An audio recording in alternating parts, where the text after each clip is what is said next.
Und hier sind wir wieder. Willkommen zurück. Alles funktioniert. And we're Richard back again. Gottlieb It's ist now ein working. international Richard renommierter Gottlieb is an Berater, Referent internationally und known Kommentator der consultant, speaker, and Spielzeugbranche. Er commentator on ist the toy CEO von industry. He's Global Toy CEO Experts. of Global Und wir Toy hören jetzt eine Experts, Menge über and den we will Umbruch hear a in der lot about Spielzeugbranche. disruption Ganz in the viel toy Spaß und industry. herzliche Enjoy the Aufmerksamkeit. presentation. Mr. Gottlieb, Mr. your turn. Gottlieb, over to you.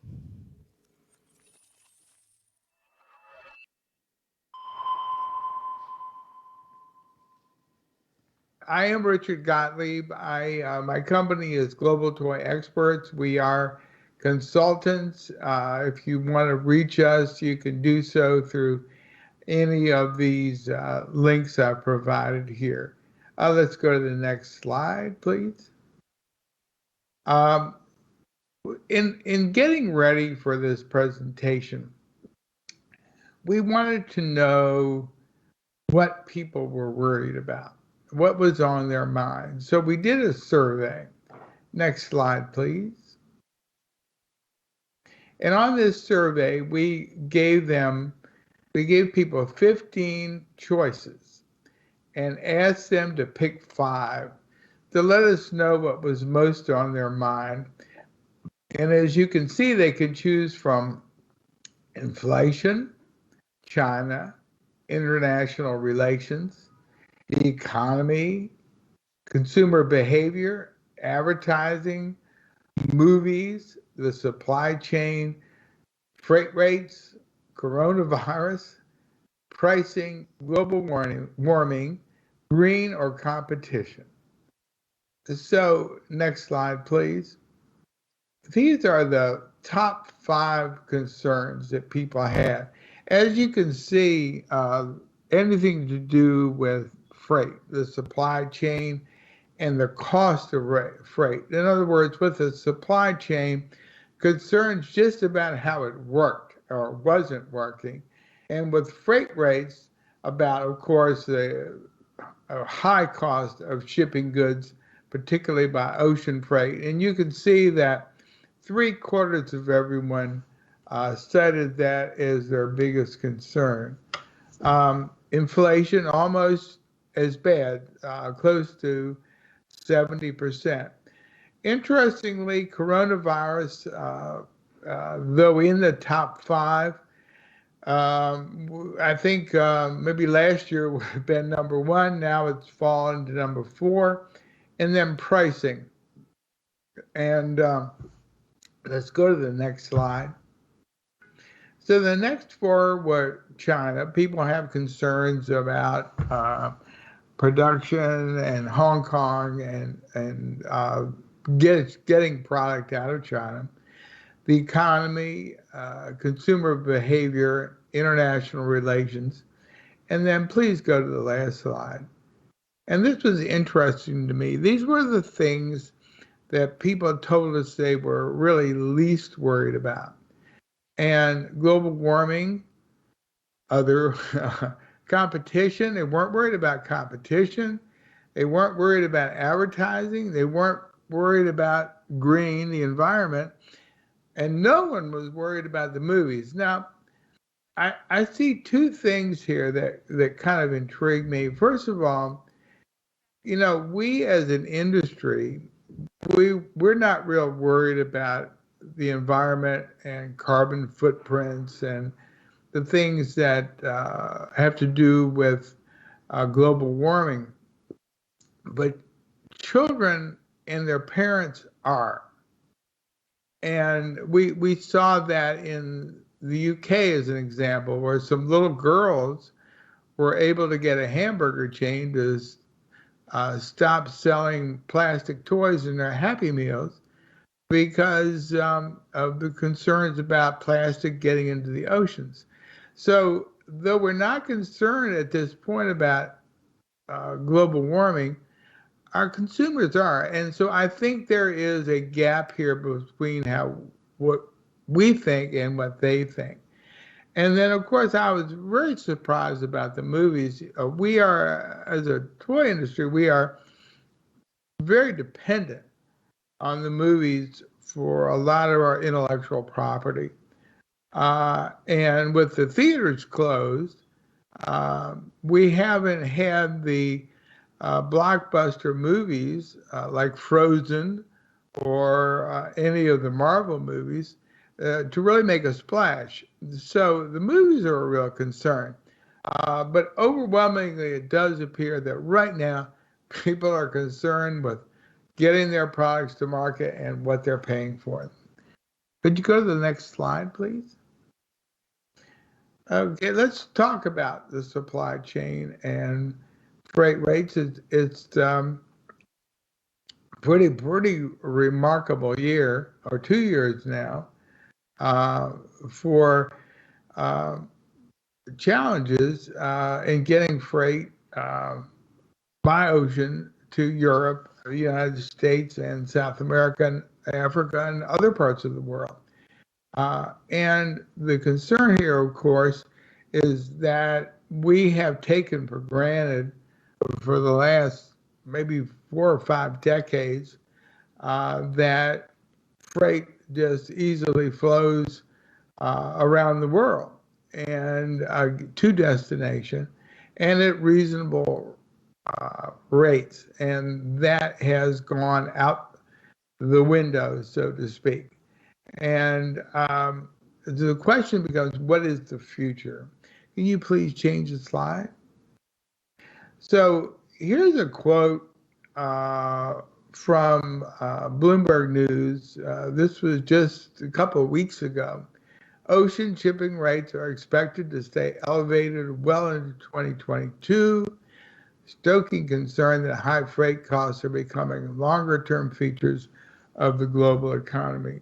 So it would appear that we are going to have to live with these higher freight rates for some time to come, because, and accordingly, we're going to be making decisions about what we buy and where it's manufactured. Now, I do want to point out that anytime you have a cost like freight costs, that's a non-value added cost. And what that means is it's not money that you invested in making the product better. It's just money that went into getting the product to market. So the consumer doesn't see any benefit from that.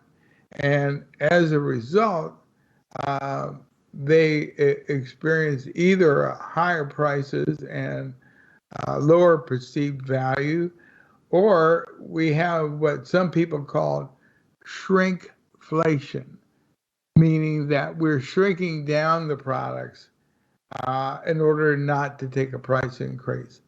So if it's maybe a set of construction blocks, and you used to get 200, now you get 180. And so it is really changing how we make decisions. And so my prediction is that we're going to be living with these higher freight rates through the rest of the year. When they do settle down, it'll probably be in the $7,000 or $8,000 per container range.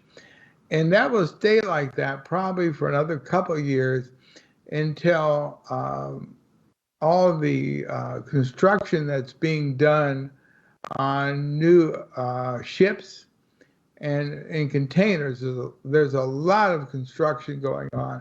And when all that, those new ships and new containers come into line, we could have a glut of containers, and that would drive prices down, but that's a few years away. Could you please change the slide? If we publish a publication called the Toy Intelligencer, and we track through Drewry, a company that provides freight rates, and they have they provide a weekly average spot rate from Shanghai to Los Angeles, New York, and Rotterdam. Now, I will tell you, if you're looking at this and you're shocked that it's much lower than you were paying, it's because these are spot rates paid by the biggest companies. Um, so you would probably want to add another 30% at least to those prices. But as you can see, the good news is in the last week, we have seen some reduction in freight costs, 4.5% down to Shanghai, 2.6% down to Shanghai, 4.5% down Shanghai to Los Angeles, and 2.6% down Shanghai to Rotterdam. Could you please change the slide? Okay, let's talk about toy inflation. Please change the slide. I think what's really important is to study this. In the U.S., our rate of inflation in 2021 was 7%. That's a very high rate, and those of us who have been around for a while can remember back about 30 years ago, we or more, we had a lot of problems with inflation. As high as the rate was overall, we have done surveys of the toy industry, and I talked to a lot of toy industry leaders, and we are finding the average inflation rate is 10 to 15% in the toy industry. So the toy inflation rate is running about 10 to 15%. And what we're hearing from toy leaders is that they've already taken one or two price increases, and they do expect to take another price increase in 2022, and that retailers are not happy about it, but they understand it and they're accepting it. Could you please change the slide? Now, we recently got news in the U.S. that the toy industry in the U.S. was up 13%, which was a wonderful, it's double-digit increase in 2021 over 2020. But when you factor in U.S. inflation at 7%, it was a single-digit increase of 6%. And if we factor in what I just spoke to you about toy inflation running 10 to 15%, we probably ended up the year about flat. Change the slide, please. So I ran the same numbers on the UK just as an example. And the UK was down 3% in 2021 over 20. The UK inflation was lower than the US, 5.8%. But still, just using that number, you can see that the UK was actually down 8.8% when you factor inflation in. So we don't want to get too excited about our numbers until we do consider the inflation rate. Could you change the slide, please? Okay, another interesting phenomenon that's taking place is a move to higher retail prices. Now, I don't mean inflationary move. I mean that we are making toys that are designed to be better quality and to sell at higher retail price points. And let me go into a little detail on why I'm finding that. Could you change the slide, please? Okay, I do a analysis every year in the U.S. of the Amazon, Target, and Walmart hot toy lists. These are lists that these three companies come out with in September typically, and it's what they say kids are going to want for Christmas. So what I do is I take the three lists and I combine them, and I try to look for what the the average price of a product on that list is. And so, as an example here, I took Mattel, and in the three lists combined, Mattel had 21 toys listed.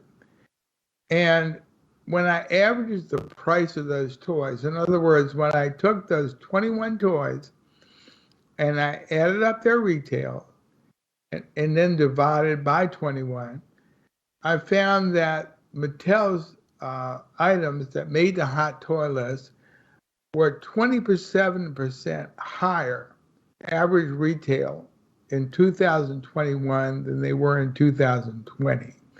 So in other words, if the toys on Mattel's list, the average retail in 2021 was $71.62.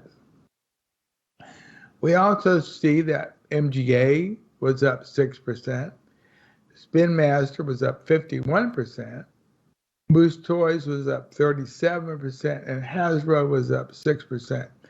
Lego was the only company that actually had a decline in the average price point. But as you can see, most of these companies are over $60 in their average price, which is quite a bit higher than last year. Could you go to the next slide, please? And then now let's look at the retailers themselves. I've only been tracking Amazon for the last 2 years, but as you can see, Amazon's average market basket price tripled in 2021. It went from $20.57 to $61.23. That's a pretty high increase. And then if we look at Target, if you look at 2018, when their average price was $66.71, you can see in 2021 it's $94.08. So that is a 41% increase. Walmart, only 3%. I guess they still tend to be pretty conservative in their pricing. But you can see between the toy companies and the retailers, there is a definite trend towards higher retails. Why are we seeing this? We are seeing it because parents are now beginning more and more to see toys as an investment.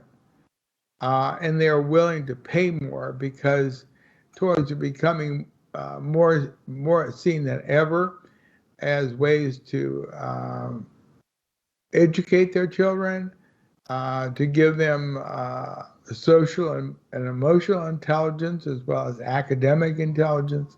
So they're willing to make an investment in that toy. I call these kind of toys legacy toys. These are toys you pass down from child to child, generation to generation, and as opposed to inexpensive plastic toys, which I call landfill toys. And a landfill is an American word for a garbage dump. Next slide, please. Another trend we're seeing is returns are up. In 2021, it's kind of hard to imagine, 16.6% of every product bought, at least in the United States, is anticipated to be returned to the store. That's 6% higher than last year. That's a astonishing number. E-commerce projected returns will be 21%, and that is higher, of course, than bricks and mortars. But the question becomes, why are people returning products more? And I think that's because as we buy more and more from the internet, and because internet purchases are in part fueled by your ability to return what you don't like. Consumers have gotten more and more used to bringing products back. So I think we all have to factor in that this is going to be a trend going forward, and that will be people, the percentage of products being returned is going to go up. Next slide, please. Let's talk about China's coming labor shortage. Could you go to the next slide? This is I find this very, very interesting. This is a look at China's population in 1978, and this was right about the beginning of China's becoming a major manufacturer.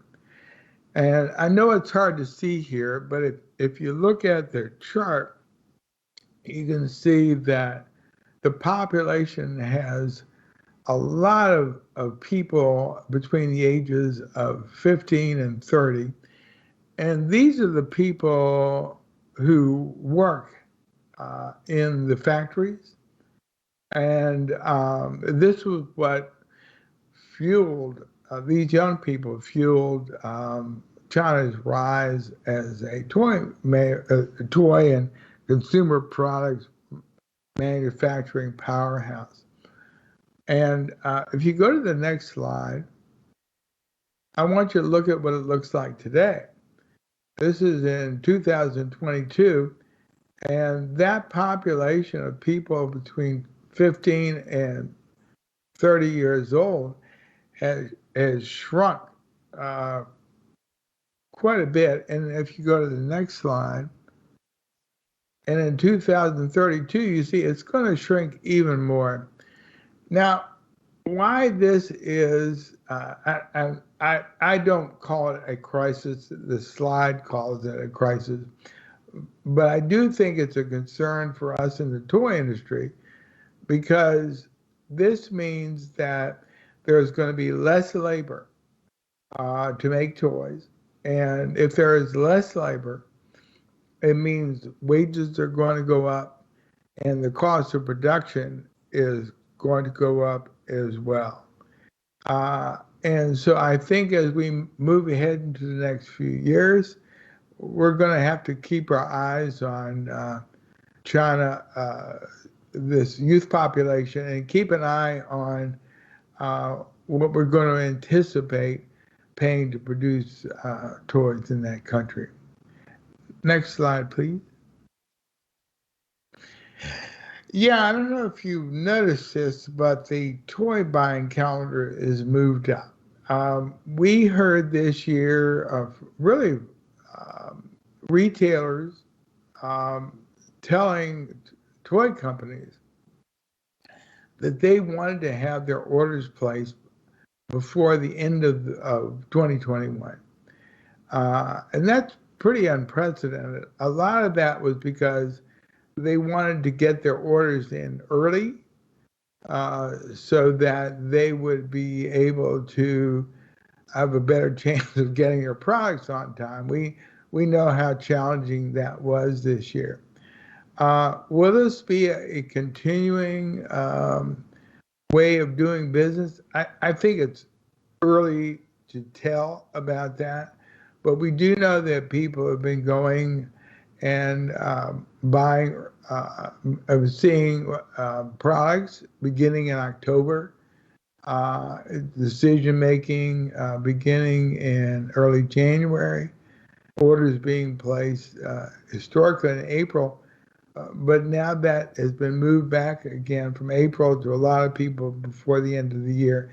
So we really need to keep our eyes on this as an industry as to whether this will be a trend. Next slide. I just want to talk about Hong Kong for a minute. Go to the next slide, please. Yeah, I want to read this. This is from Time Magazine report. Hong Kong's zero-tolerance approach to COVID could keep the city shut off from the rest of the world until 2024. That's according to an estimate included in the draft as an yet unpublished report by Hong Kong's European Chamber of Commerce. So, as you know, we haven't been able really to go to Hong Kong for a couple of years. We've had some problems with social unrest in Hong Kong that was unprecedented in our lifetimes. And if you go to the next slide, please.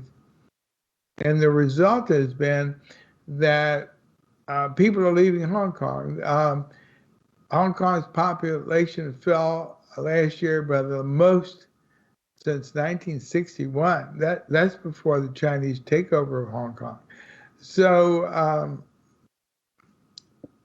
I think Hong Kong will continue to be an extremely important part of our world, but I do question the viability of the Hong Kong show for the next 2-3 years, and whether people will be willing to go to Hong Kong, which raises the question, where will they go? Los Angeles is certainly a place that is starting to be called in the States the Silicon Valley of the toy industry, all around the Mattel headquarters in El Segundo. And we could see in Europe something similar with Hong Kong-based companies and Chinese companies taking showroom space abroad in order to be closer to their buyers. Next slide, please. So how are we doing as an industry?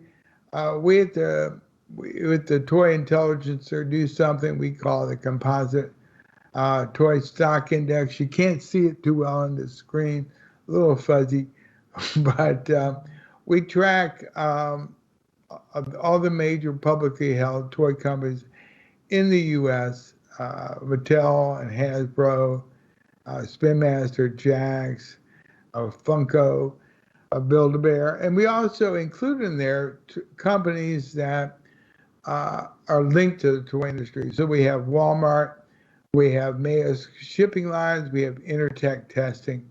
And so we right now, we're 30 days. I just did the composite yesterday. We're down 6% over the last 30 days. The Dow Jones was down 3.2%. So we're struggling a little bit more than the rest of the stock market. Of course, the stock market has been kind of impacted by a lot of outside international issues. Next slide, please. So you may want to check out the Toy Intelligencer. I think you'd find it very, very interesting. Next slide, please. And if you want to reach me, you can do so at richard@globaltoyexperts.com. And if you want to know more about us, you can check out our consulting business at globaltoyexperts.com. You can hear our podcast. I do a podcast with Chris Byrne, the toy guy. It's called the Playground Podcast. You can read the news on Global Toy News. We do a lot of commentary, and of course, the Toy Intelligencer.